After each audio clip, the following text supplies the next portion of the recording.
Welcome to the pod focusing on the aftermath and recovery from the devastating Palisades fires of January 2025. Journalist Joel Pollak, entrepreneur Oren Ezra, and technology expert Ron Goldschmidt serve up to the moment vital news and information, discuss the ongoing recovery efforts, and introduce us to the individuals and trades who are playing key roles in rebuilding our cherished communities. We're diving into the deep end and learning quickly how we can move forward together. We know the pain because we're living real-time news, stories, resources, and insights on the ongoing recovery effort. Buckle up.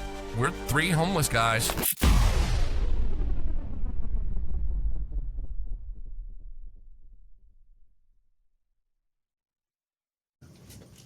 Welcome to Three Homeless Guys, the podcast about the Palisades fire and the rebuilding effort. I'm journalist Joel Pollak here with technology expert Ron Goldschmidt and entrepreneur Oren Ezra. And we have a very special guest this week. It's our state senator, Senator Ben Allen, who I've known for quite some time and who will be with us to talk about the state's role in the cleanup as well as some of his own ideas about politics and the world in general. And we'll start with some news before we get to introducing Ben. And we want to go live on location to Dr. Debris. Oren is actually at his house supervising the removal of debris, which is finally happening. Oren, tell us what's going on over there. So yeah, finally we started. Actually, Ron started yesterday. My house just started today. I spent the last couple of hours digging through the debris, looking for a ring, one specific ring. Apparently, I didn't even know that until after the fire, but my house had like a metal roof, and above it I had shingles because the house was so old, so they covered it with shingles. So everything is buried under the metal roof. The guys here have been great, like on their knees, like three people trying to help me find it. A very low percentage will see anything, but you guys can see it's right over here. I don't know if you can see anything, but the debris is being removed. I actually spent the whole morning with Tom from Tom of the Line. Some very interesting things that we walked through the neighborhood, and he showed me. Is like, come, I'll show you which houses is being like cleared by the Army Corps of Engineers and which one by privates. And then I know that a lot of people are their job is being done right now by Army Corps of Engineers. So very important, guys, like go on site, make sure that your site is totally clear. I know that like Tom just had to go to like a few locations right after they finished to continue clearing them because it wasn't fully cleared. Some people paid like $15,000, $20,000, $30,000 extra now to private companies to clear it. So wow. By all means, like go right in, even if the army is doing it, go in and do it. Supervise, right. Ron, you've got some news as well. Thanks, Oren. Not so much news, but as an update, you know, there was this community-wide held by Pally Strong with Commissioner Lara over the weekend, attended by several hundred community members to discuss some of the insurance issues that have been coming up. And there is some positive momentum, especially since our podcast with Joy and the action in Eaton Fire. You know, she did voice her concerns on the call. Commissioner Lara actually seemed to take it to heart and indicated that he might look into a legal probe to what State Farm is doing in the community. And so, you know, there's a letter that was sent by Joy to Commissioner Lara with the 400 or several hundred complaints that we have on record from Eden and Palisades now that the communities are united. And there's some positive traction on that front. Hopefully, that gets through to State Farm, and there'll be some action over there, but some positive momentum there. Okay, excellent. And similarly, there's a report in the San Francisco Chronicle this week that the California officials on the Equalization Board are going to have a hearing at the end of the month. I assume that means May, about the problem of underinsurance. We've talked about that on the program, how even if you have your insurance policy and you weren't pushed out onto the California Fair Plan, you probably don't have enough money to cover your rebuilding costs. And apparently, that's not just the result of people taking risks. That's the result of some algorithms that the insurance companies had been using, and they had underestimated the building costs. Similarly, we're finding that this lowballing problem we talked about with Joy, which Ron just talked about in terms of the complaints to the insurance commissioner, that also seems to have been driven by some of the algorithms that some of these programs are using to estimate the costs of remediation and so forth. So certainly something to look at. And just one other news item on the federal level, I had some contact with some congressional legislators, and I asked them about what's happening with the supplemental funding for California, and they're not really working on it yet. They're still working on the funding that was left over from the Biden administration, FEMA funding and so forth. There was a rollover of that funding in the continuing resolution, which keeps the federal government funded through the end of the fiscal year. So they're not really talking about Governor Newsom's $40 billion request yet, or some of our ideas like a special master to watch the money, but they will get there eventually. So we'll have to just keep watching that. I want to bring in State Senator Ben Allen right now, and he is the senator for our area of California, and he can describe his district in greater detail. But I want to also say we were at college together at Harvard, and he became a prominent politician in our area. He was on the school board in Santa Monica, Malibu Unified School District, I believe, and then he ran for state senate, and he won.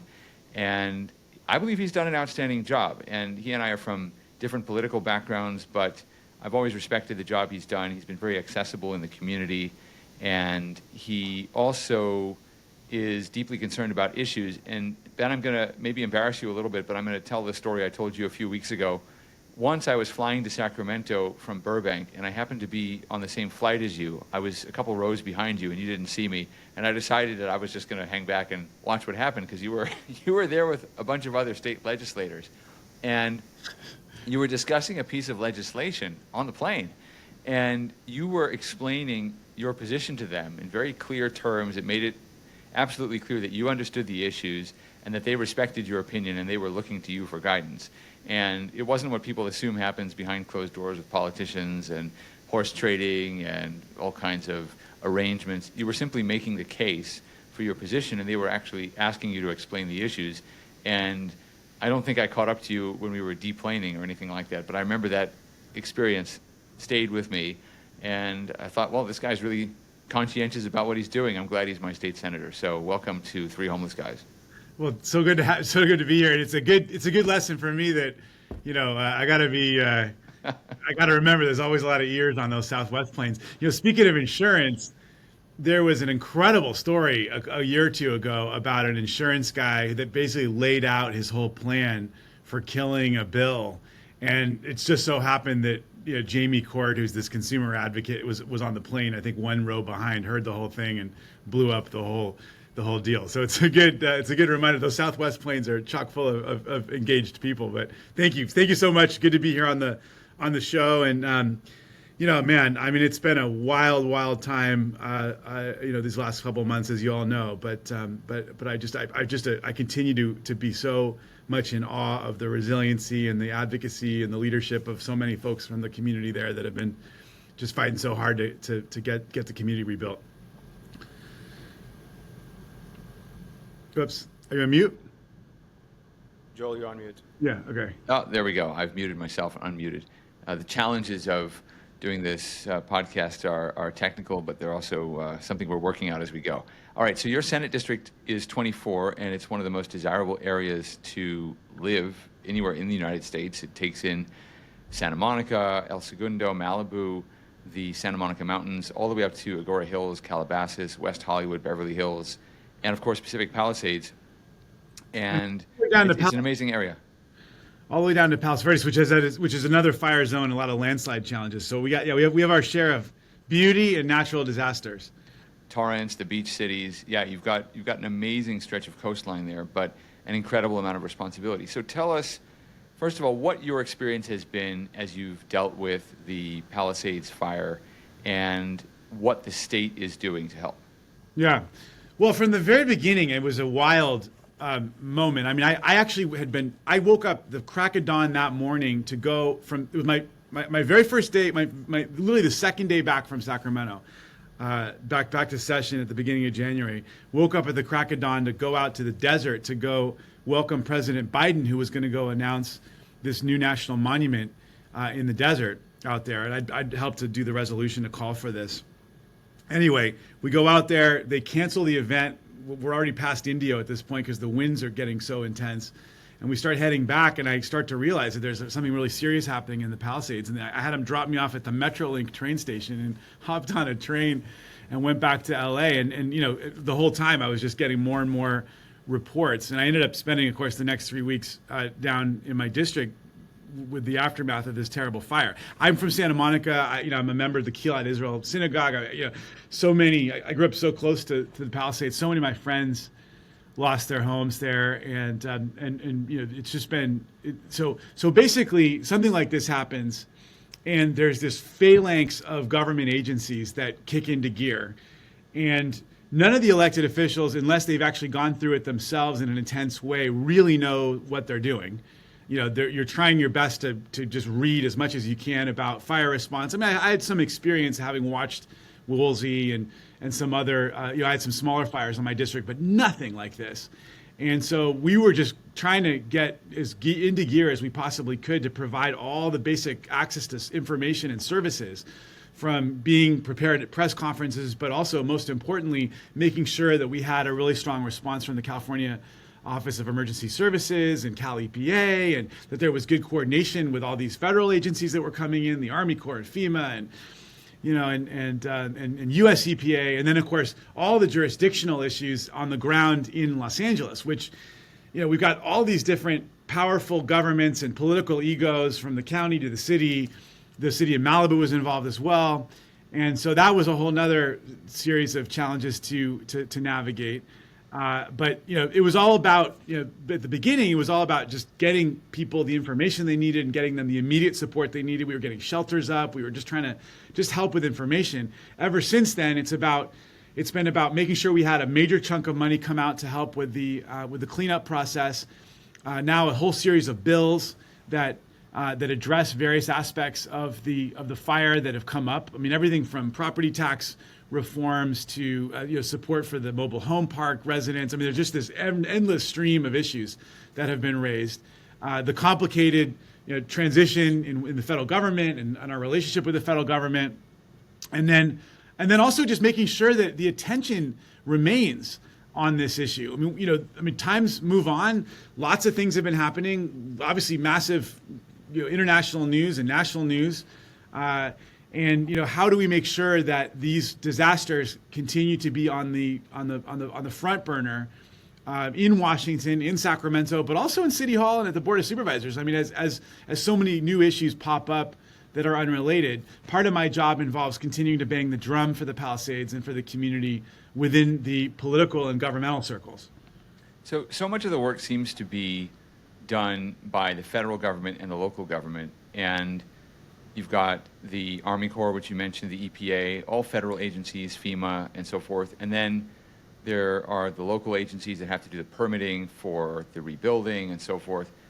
Where does the state come in? Gavin Newsom, our governor, announced a $2.5 billion spending bill to help the fire victims, but it's not really clear what that was going to be spent on. And I was a little taken aback by how little money there was in that $2.5 billion for actual rebuilding. I think there was $1 million for school districts, and it was just to hire the personnel to draw up plans to rebuild the schools or something like that. It was not clear. What is in that $2.5 billion? That money was that was basically upfront cash to do the immediate aftermath response. So it's the clearances and stage 1, stage 2. We're upfronting a lot of cash in the hopes that, of course, it'll be substantially reimbursed by the federal government. But as you mentioned, that's a little up in the air, and we continue to be nervous about where that's all coming from. But yes, you're right. The only rebuild money that was in that original tranche of funds was for planning. It's basically it was all kind of cleanup money, basically. All right, so I want to give the other guys a chance to jump in here as well, but before I do, one more question about the state. President Trump came to California. He and Governor Newsom have a long-running rivalry, and they're sort of frenemies. There are some funny family connections. The governor's ex-wife is engaged to Trump's son, and it's all a kind of Thanksgiving dinner that never ends, I guess, where people are arguing over politics. But Trump has said that California should have raked the forest, that there should have been more brush clearance. And a lot of people here feel the same way. Why is it that the state hasn't done a better job of brush clearance, and why was it that there wasn't enough water? Understanding that the LA Department of Water and Power was responsible for the reservoir, but the governor demands answers. Why didn't he know about the lack of water? Why did the state appear to fall down on the job before this fire? Yeah. I mean, I think what he will tell you is that they actually knew that that the conditions were bad that day, and they actually put some more assets in place in advance. So there was better preparation than there would have been. But they'll also will tell you, and I've heard this corroborated, I'm sure you have as well, from many fire experts, that the unique set of circumstances that day, with regards to the wind, the humidity levels, were such that this was an incredibly difficult fire to fight.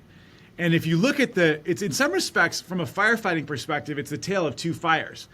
The first 32 hours, which were so destructive when so many of you guys lost your homes, and then after about midday the next day, very few structures were destroyed after that. I mean, they saved Topanga, they saved Encino, they saved Malibu proper, they saved Mandeville and Brentwood and the Riviera and Mountain Gate and Sullivan. I mean, so many communities that were saved because of the hard work of the firefighters and all the assets that were in place, but also the fact that the weather conditions were better. But during that first day, they couldn't get planes up because the winds were so bad.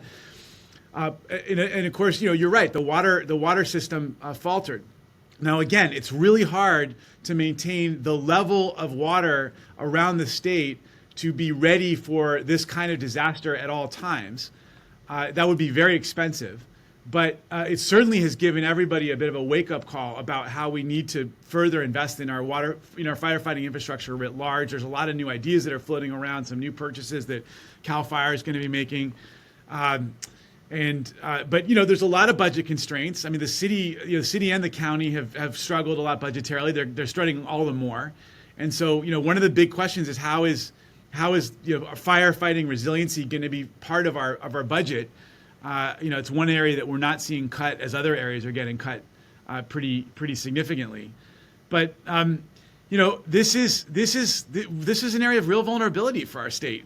Climate change continues to get worse. We've got lots of people living in very high fire risk zones, and there's certainly lots of things we can point to. I mean, major screw ups like the lack of maintenance at the reservoir, for example. I mean, that was a pretty minor fix that could have happened at DWP that would have at least provided a little bit more water.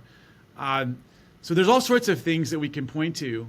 But I think that the other challenge here is when you ask the fire people the kind of readiness that it would be required to ensure that a fire doesn't have this kind of destructive force in the future would be prohibitively expensive. And so that's one of the many challenges we have right now as we figure out how to invest and how to draw lessons from this fire. Ron, so you want to jump in? 4 months, 4 months into the rebuild, Senator, there's a lot of voices about where how efficient the rebuild has been so far and what the efforts are. There's various voices. I think, like you mentioned, there is a phalanx of fire hose of issues that are coming to the forefront all the time. Insurance, rebuild, fire resiliency, access, highways. It doesn't end. We're living it every day. What kind of grade do you give the rebuild so far, and where can the state do better? Yeah, I think the cleanup has been exceedingly fast. I'm actually really impressed with how quickly they were able to get in there and do stage 1 and stage 2. And a lot of credit goes to our federal partners in that effort. And that was from the Biden administration to the Trump administration. Both administrations were really committed to doing a fast cleanup. So I was just up in the Palisades. You're up there right now, Oren. That place is, the neighborhood is filled with construction trucks, and there's a lot of activity there, which is great because it shows that people are getting going.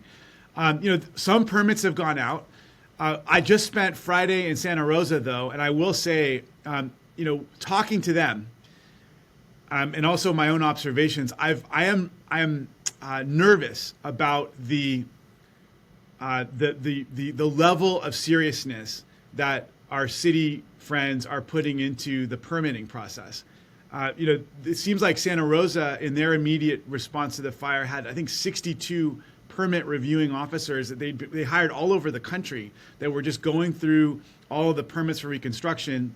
And it really sped up. You go to Santa Rosa now, it's incredible. 8 years after the fire. And it's probably the closest corollary of any community in the country to what we've experienced. And I encourage you, maybe you guys ought to go do a podcast up there, and I can get you in touch with some folks. I think it'd be a really instructive experience. I walk some of these neighborhoods. The only way you would know that a fire had been there is that the tree canopy is significantly lower. But otherwise, this beautiful community that was just flattened has been totally rebuilt. Coffee Park in Santa Rosa, and as I talk to them, they are struck by the fact that the city of LA doesn't seem to have ramped up a really robust permitting process in quite the way that they would have expected at this point. So I'm concerned about that. I'm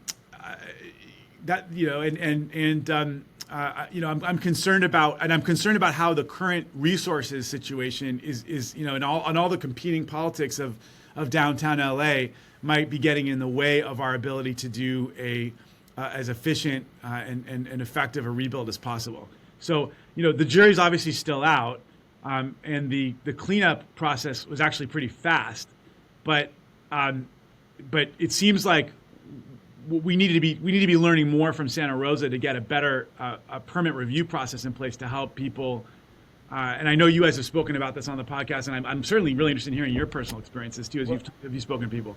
You bring up a great point, and this is a recurring theme on our podcast and other things that we've heard. And one of your jurisdictions is Silicon Alley, which is like a very big technology hub for powering Southern California. Yeah. And this is like not a direct question, but like in general, the theme that we've seen is like things have been pretty much done the same old way. Yeah. And I'm talking about like permitting process, like there's really like no use of, I would say like modern technology, AI tools. Yeah. There's such amazing like new ways to build that have come to the forefront in the last like 10, 15 years. But I think like, rather than specifics across the board, I personally haven't seen a lot of implementation of like just newer ways, technology, software, things that can really speed this up. Is there a path where some of these tools can be used other than like the private sector bringing them in? Because I think like what we're seeing is just like some of the same old ways of thinking. That's like LA has announced that they're going to be aggressively incorporating AI into their permit review process and mixed in with self-certification. So, and I will say some of the people in Santa Rosa were kind of nervous about the extent to which LA says that it wants to rely on AI because there's a lot of devils in the details when we and one of the things that they said in Santa Rosa that's very interesting is that you have a lot of fly-by-night contractors that flood the zone and show up and talk a good game. People who are professional flippers who've never built a home in their life, but they say, "Oh, I could do that. I could do this," and they made egregious errors that led to thousands, hundreds, in some cases, tens of thousands, hundreds of thousands of dollars worth of cost for the homeowners. In mistakes that would have been caught. And so what's interesting is that they were warning us that you really do want to have a thoughtful permitting oversight process that catches those kinds of mistakes, and they were worried that relying too much on AI might not catch those kinds of mistakes. So that's the flip side argument I heard from them. But it's a tricky balance. They were nervous about what they said is one of the big problems here is that you get a lot of people on the contracting side who really they're not prepared to handle, especially if you're not working with master builders. And a lot of people in the Palisades don't want to. They want their customized projects, and so we got to be careful about an oversight process that assumes competence. Right. I have a question. Like, I want to go back to the beginning of the conversation where you mentioned that there was like $2.5 billion that was given, and most of the money was used to clean up. And actually, I've been driving here in the last few days, and it's been phenomenal. I see that like 70% probably of the lots have been cleared, at least in my neighborhood and on the PCH. It's great.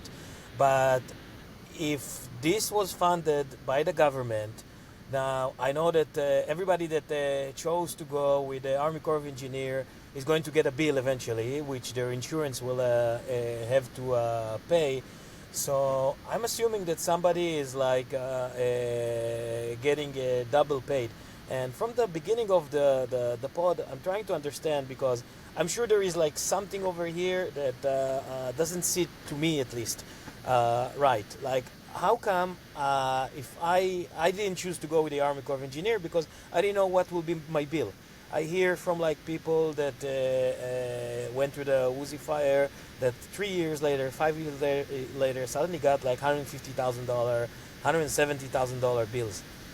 How come nobody in the chain of command was able to say, hey, you guys, if you choose to go with Army Corps of Engineers, you will be charged per square foot. You will be charged up to this amount. You'll be charged something that is very clear. That's why me and Ron decided not to go with the Army Corps of Engineers.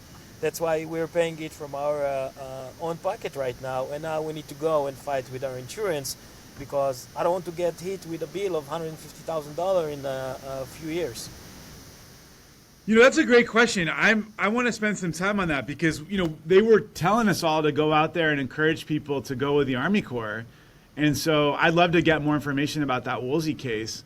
Because I quite frankly, the way that they've said this is that, oh my God. Sorry about that. Army Corps. I thought that they kept saying that it was free. So they would come back and collect on the insurance plans, and yes. To the extent that insurance offered that service, but that people weren't going to get stuck with additional massive bills. So if that's something.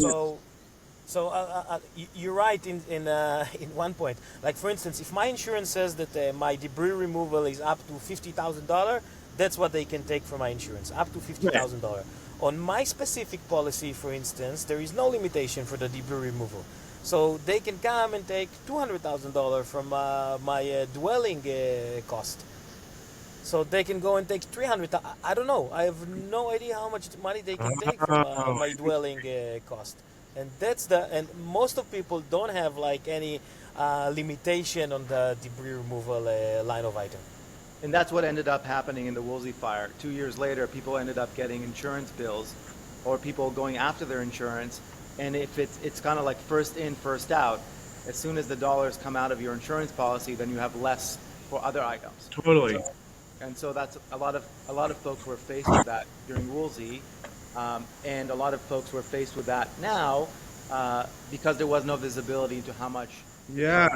Yeah, because we don't want to. I mean, this is something we got to. So we got to make sure to talk to. I'll make sure to talk to some of our federal counterparts on this, because in the end of the day, we don't want situations like yours. We want people to feel confident going with Army Corps for so many reasons. It's just much more efficient to have them do do all the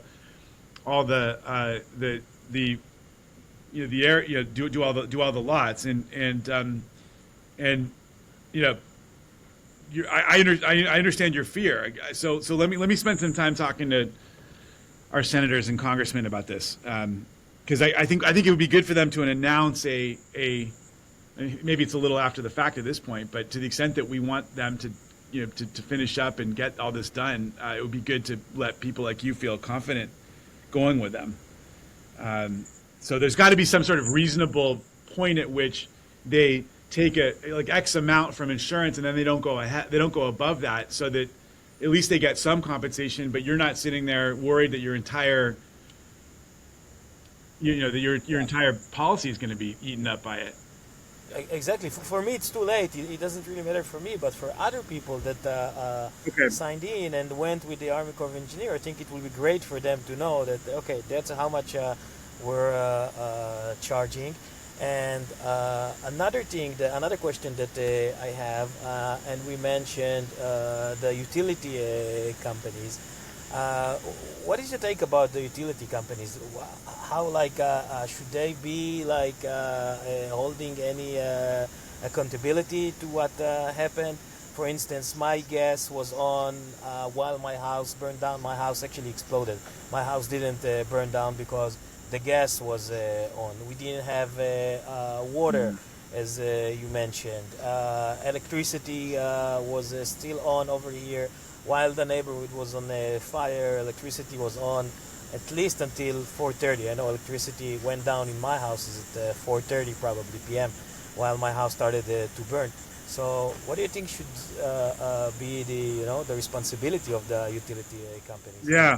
No, I look, I mean, clearly they need to, so there's some bills that are underway to try to require shutoffs for gas and electricity in these during these fire events.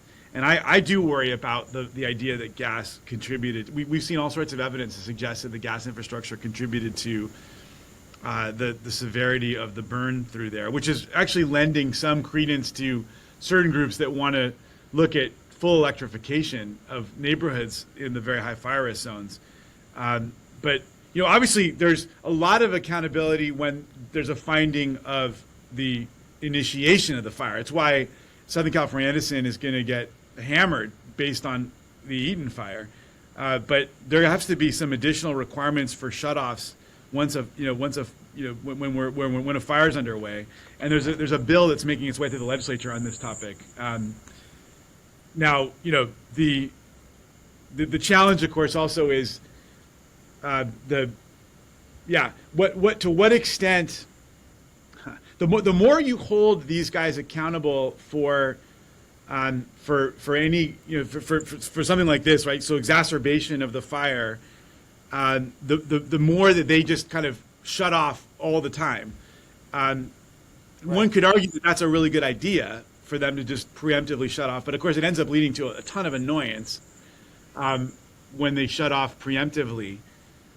So it's about trying to strike that balance. But from my perspective, when we put in place all this gas infrastructure back in the day and all these requirements that gas, be in place, there were so many basic activities that couldn't be handled by electricity. But now, heating and cooking and so many other things can be handled really well with electricity. I like to see us kind of move off of gas in general, and some of the firefighters I talked to have suggested that they would like to see it too, given the just the combustibility of the gas infrastructure. So, but I think that what they're doing is punishing us. Like we rented a place now in Malibu, on the other side of Malibu, and every few days we had electricity down with just a little bit of wind. And it feels like they're punishing us. You know what? Yeah. We didn't do our job. Your house is burned down because of us. People went ahead and sue us. Now here is a punishment. Yeah, instead of them doing a better job, they're punishing us. Yeah, I mean, clearly, it's not a science. It's what they will say is, they're not sort of sitting there in some lab with a master switch knowing exactly what the risks are, and the system is not as smart as we would like it to be. So their tendency now is to err on the side of caution after something like this happens. But obviously we certainly, it appears that the grids are getting smarter and smarter and allowing for more tailored shutoffs. but it's not anywhere near as good as they're not anywhere near as able to do that as we'd like. You'd hope that there'd be a scenario where they would sort of see a fire like this happening and be able to quickly press a button and all of a sudden it would all shut off. And it doesn't work that way yet. Probably an area where we can use technology again. Yeah. This is the first area for AI. Yeah. Well, I want to jump in there because there's a similar dilemma about insurance companies, right? So, Senator, you mentioned that if you press the utility companies too much, then they just shut down to avoid risk. With insurance companies, there's a huge amount of frustration, as I'm sure you know, with State Farm and with the state, because the state of California, until very recently, made it hard for insurance companies to charge for future risk. So many started leaving the state several years ago. I've been writing about this for a few years already. They canceled policies. Many of our neighbors in the Palisades were pushed onto the FAIR plan, which people call the unfair plan. And there is a danger that if you demand more of these insurance companies, more of them will leave. And yet at the same time, so many people have been left in the lurch. So how do we make people whole who lost their insurance, and how do we make sure that our community is insurable as we rebuild? Yeah. I mean, ultimately, it's all going to come down to neighborhood risk mitigation and home hardening. That's really the only way that the insurance industry feels good about staying around, because this kind of catastrophic. I mean, this is just so devastating for the entire market to have something like this happen. The payouts are enormous, the liabilities are enormous, and so it's going to come down to undergrounding. It's going to come down to defensible space, better construction materials, better vegetation management, both in the neighborhoods and then also in the areas near the neighborhoods. And so let me ask you about that. I mean, if it's about neighborhoods that are more fire resistant, does that mean it's the responsibility of the neighbors? I mean, we're trying in my neighborhood of Marquez Knolls, we've got a volunteer fire department that we've just incorporated. So we're hoping that does make us more insurable. But when you talk about things like undergrounding the power lines, I mean, obviously we can't do anything about that. We don't have the money for that. And we see power lines going up rather than underground right now. The understanding is they'll go underground eventually, but we'll need money for that. I don't know if that's coming from the federal government or the state government, but it can't just be our responsibility.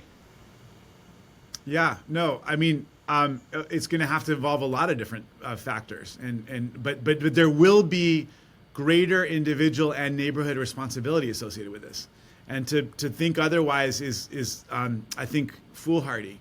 I mean, one of the challenges of this type of risk is that an individual can do everything that he or she can do to protect his or her home, but if his neighbor is not doing any kind of basic maintenance or brush clearance, or then it basically puts everybody near that neighbor at risk. And it's interesting, Brad Sherman did a little kind of snap poll in the immediate aftermath of the fire. I don't know if he's talked quite a bit about this, and he said, would people be willing to accept in very high fire risk zones a pretty draconian enforcement process where there'd be fire inspectors that would give people warnings if they're not engaging in good best practices, and literally punish people, fine people, or even go into their properties and unilaterally cut back brush on their properties. And people said, yes, we'd support that. Which, Yeah, I don't know if Representative Sherman, we should have him on the podcast, Yeah. But he was very vocal about the kinds of federal aid people could get and enforcement. And I think there's another level that isn't talked about, which is what communities can do for themselves. I think we don't want to make these places unpleasant to live in and where you have inspectors running around everywhere. We already have too many regulations that aren't helpful. Let me ask you just about the state in general. Maybe there's a way to do it. It's the community doing it rather than some. Yeah. Look, I mean, state regulators, just this week, for example, the daycare that many children had gone to in our neighborhood had relocated to the Beverly Hills area, and then there was some state regulator that visited and said they didn't have a fire permit for some obscure regulation, and so he shut it down. So now all those parents have to find other places for their kids. I mean, there's no flexibility in some of these regulations. There was no Can you send me the special. info on that? I'd love to follow up on that. Sure, yeah, I'd be happy to connect you about that.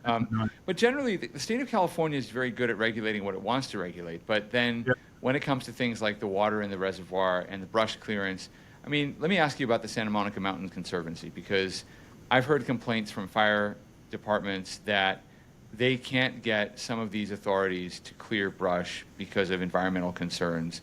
Obviously, a massive wildfire is worse for the environment than clearing 20 meters of brush along Right. the boundary with municipalities and private property. I mean, can the state do more? I mean, what can we see from the state that is going to guarantee, or if you can't guarantee, at least encourage us to believe that the state's going to help us if this is a future risk that whether you believe it's climate change or whatever, everyone agrees there's a massive risk.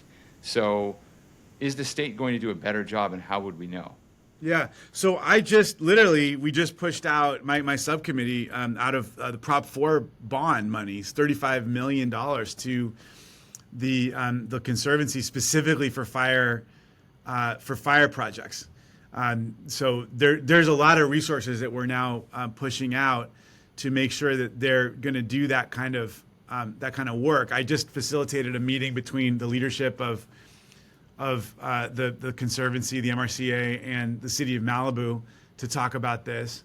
And we're finally getting people on the same page to get a more robust fire kind of brush clearance mitigation plan in place. So I think everyone over there has heard the cries of the community, and after what has happened, I think everyone kind of recognizes that more needs to be done. By the way, one thing I'll let people know, under law, this is a weird thing.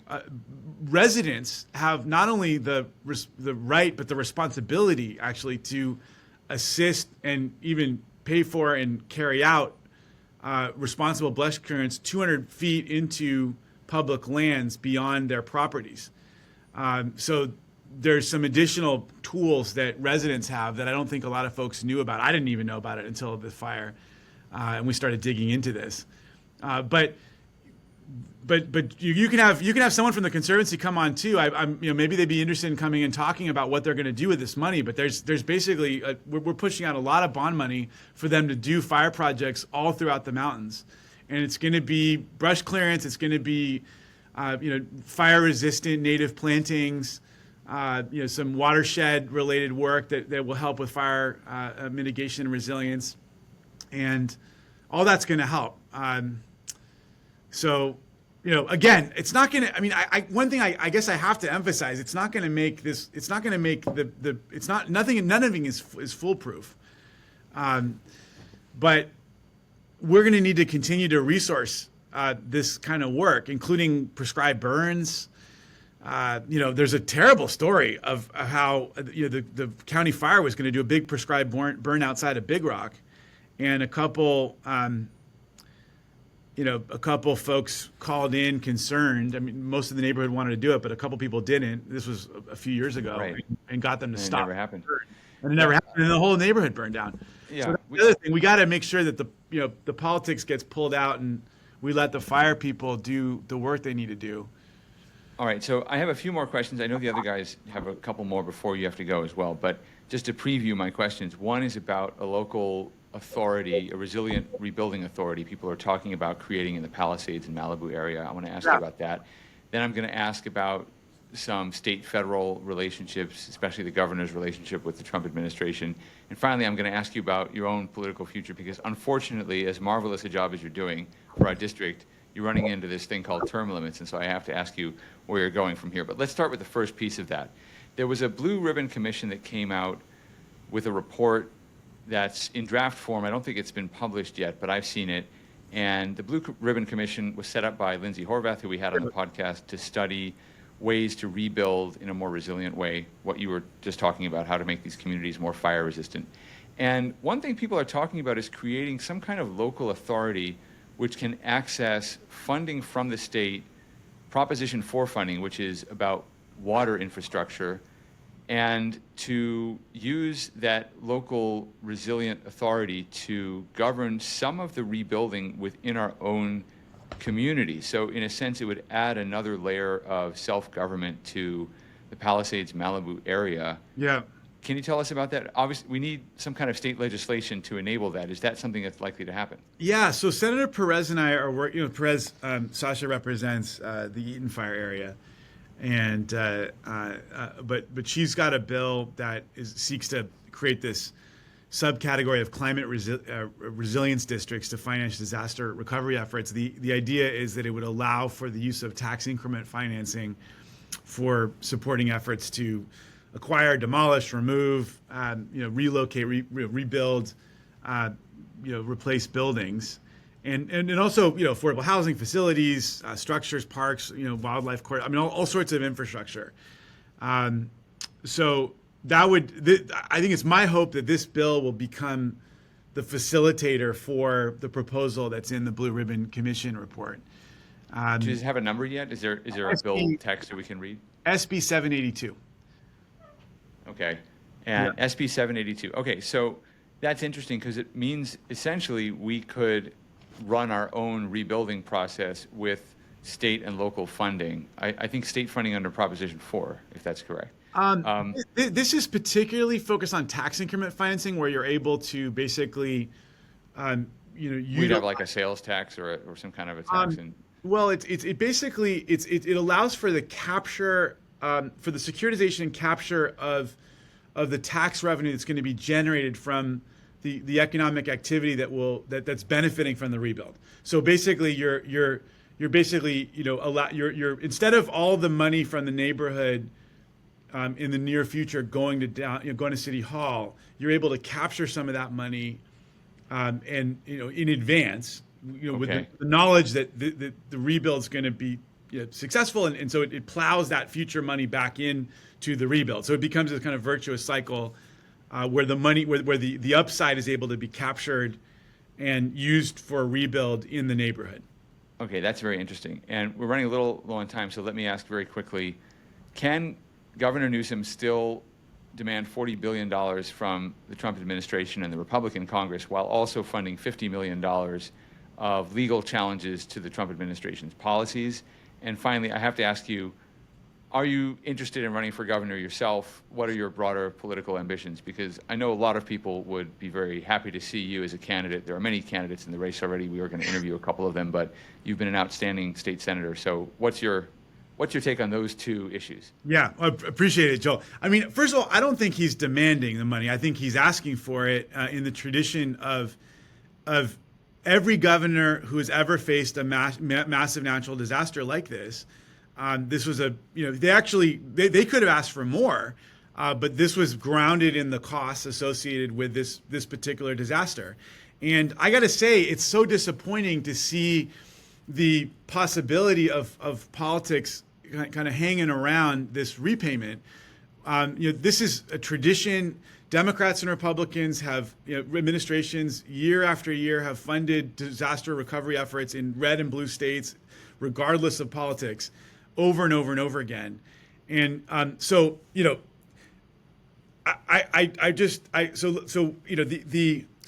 me just start with that.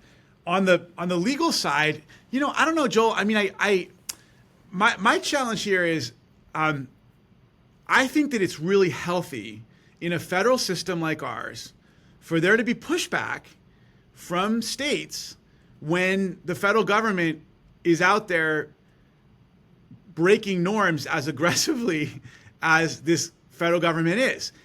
We certainly saw lots of pushback from attorneys general, from red states, under the Biden administration and Obama administration, pushing back on executive orders or all sorts of different, the decision to freeze student aid. I mean, there's something healthy about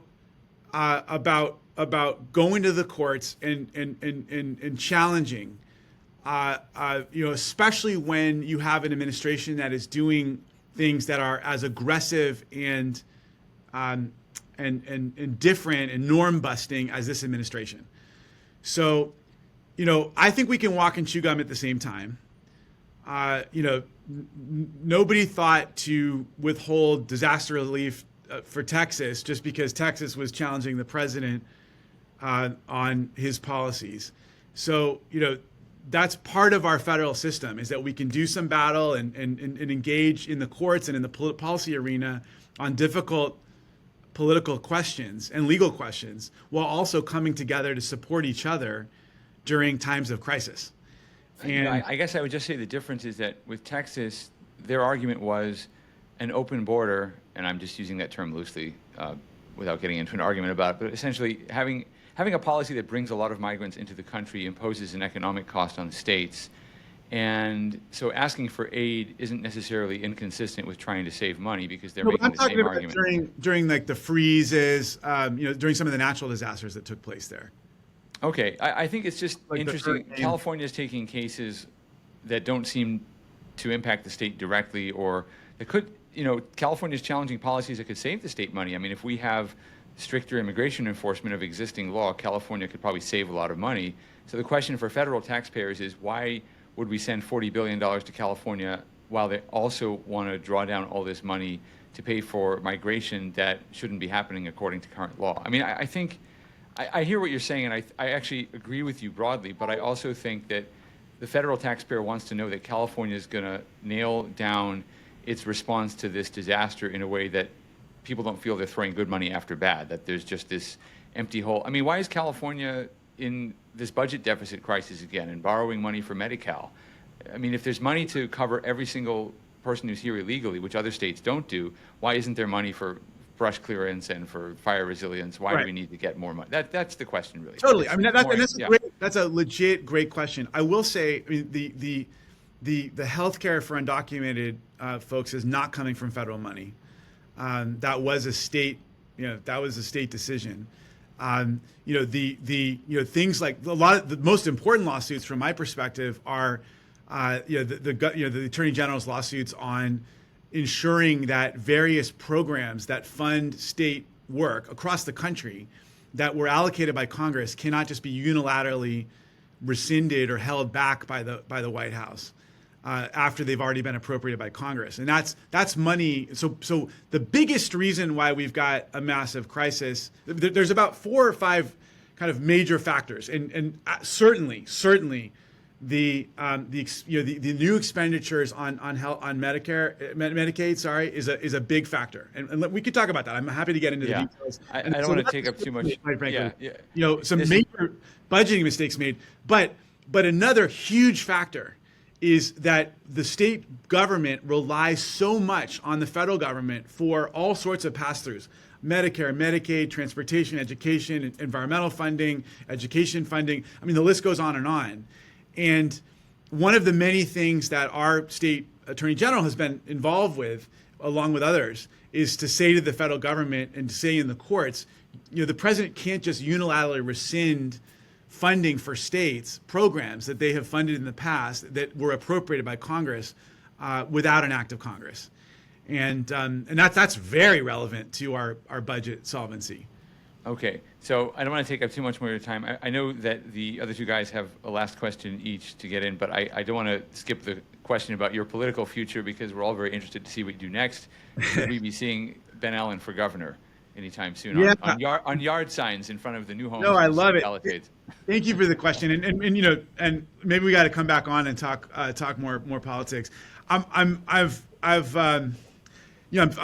figuring it out. I mean, I gotta say, as a normal human being, it's a very daunting thing to really contemplate going for something like that. The amount of money it costs to raise, the sort of, I got 2 little kids, and I got to think about whether I want them to have security, and those kinds of things. I love the work, and I find this stuff so fascinating. And I actually, I do think we need people in statewide office who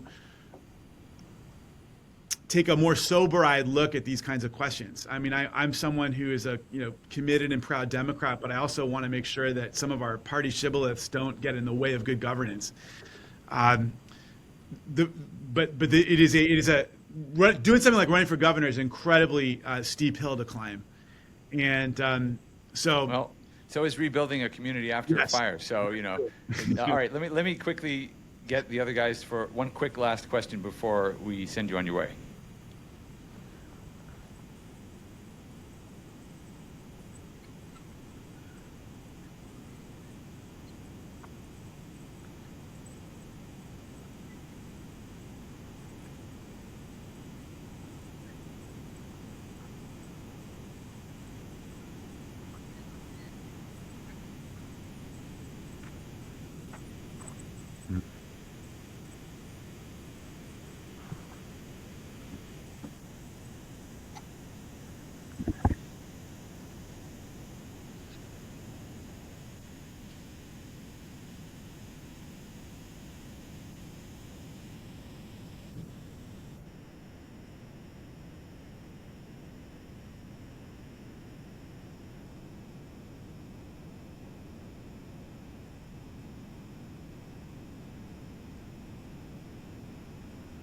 Ah.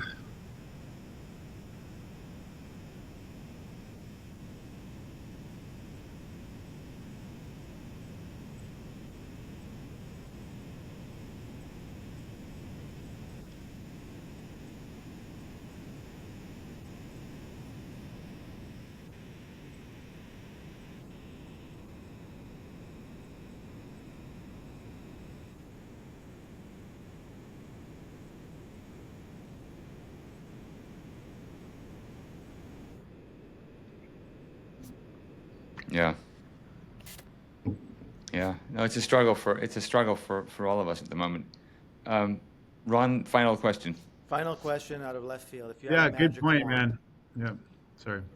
what if you had a magic wand and politics and money were not an issue? Which bill would you pass? Oh, in general? In general, Oh my anything you want. gosh. I mean, there's so many ideas. I would probably want to do something that would focus on you know, I'm really concerned about the role of money in politics, and I think that special interest groups have so much power up here in Sacramento. And so I'd probably want to do something on that. I just see the way that our government is so dominated by interests that are beyond regular folks. And I think everything we've been talking about, quite frankly, whether it's like some association that's got a special in, or trial lawyers or labor, or whatever group out there, the building industry, they're all out there trying to get their cause addressed. And it's part of why so many of our laws are written in ways that don't benefit regular folks. Got it. The Pelosi. All right. State Senator Ben Allen from District 24, west side of LA, beautiful coastline. Thanks so much for joining us on Three Homeless Guys, and you can find us at threehomelessguys.com. Email us pod@threehomelessguys.com. Thanks again to Senator Allen. Please like and subscribe. And until next time, stay strong. Thank you. Thanks, guys. All right. We know you got to go. Thanks so much, man. It was awesome. Guys, yeah, no, this is great. I appreciate it. Well, looking forward to seeing you guys in person at some point soon. All right. Take care. And Oren, we're glad.